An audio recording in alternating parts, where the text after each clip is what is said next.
I'm here with Andrew, and he just finished up a camp with the Autism Service Dogs of America, and he wanted to tell you about his experience. Hi, Andrew. Hi. So you were at a camp for a week, and you worked with dogs pretty much all day long. Can you tell me what you did all day? Like, what did you do on the first day when you were just getting to know the dogs? We went to Safari Sam's and played a game with them. To Safari Sam's? Yeah. Uh-huh. What kind of game did you play with them? We got to play we just played the game. Like the teacher told us something to do and we told the dog to do it. Oh, really? Yeah. And were the dogs so well trained that they did what you told them to do? Yeah. And then what did you do in the other days that was fun? I went to a fountain, a lake, a barbecue. With a dog? And bowling? Yeah. You went bowling with a dog? Yeah. You went to a barbecue, a fountain, and a lake? Yeah, the law is that they can go anywhere but certain times and places in the hospital. That's the law for service. If they're service dogs? Yeah. And when you were with the dogs, how did you feel? Did it make you feel different in some way? Kind of a hard question. Except for the dog named Jersey. There was one dog you didn't like, is that what you're saying? No, I said one that I really like. Oh, there was one that you really liked?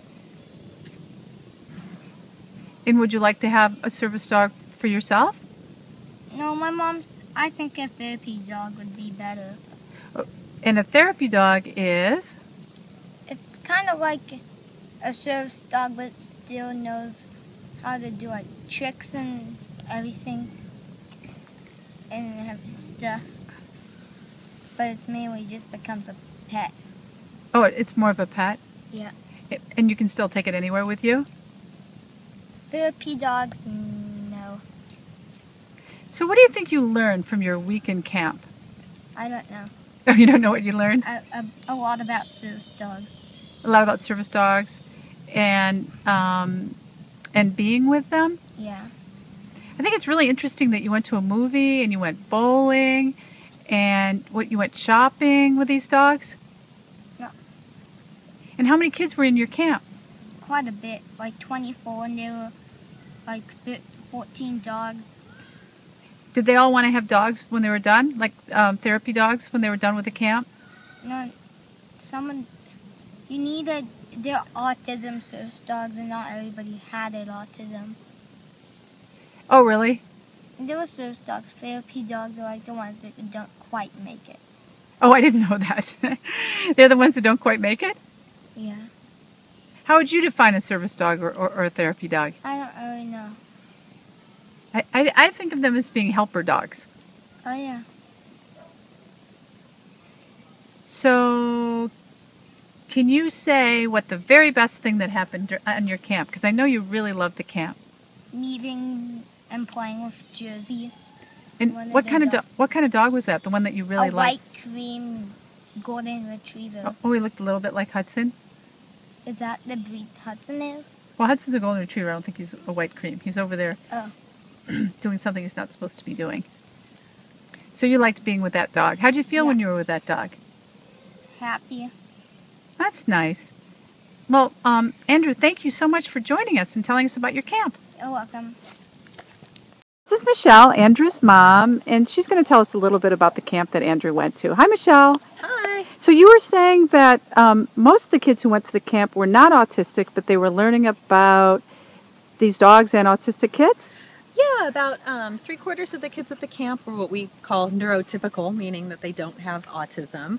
The other quarter were kids with autism, and so part of the camp was about sort of bridging the gap between the typically developing kids and the autistic kids. So the autistic kids were kind of the stars of the show in a sense. And the typical kids learned about some of the difficulties that kids with autism face and learned how the dogs can be of assistance to kids with autism.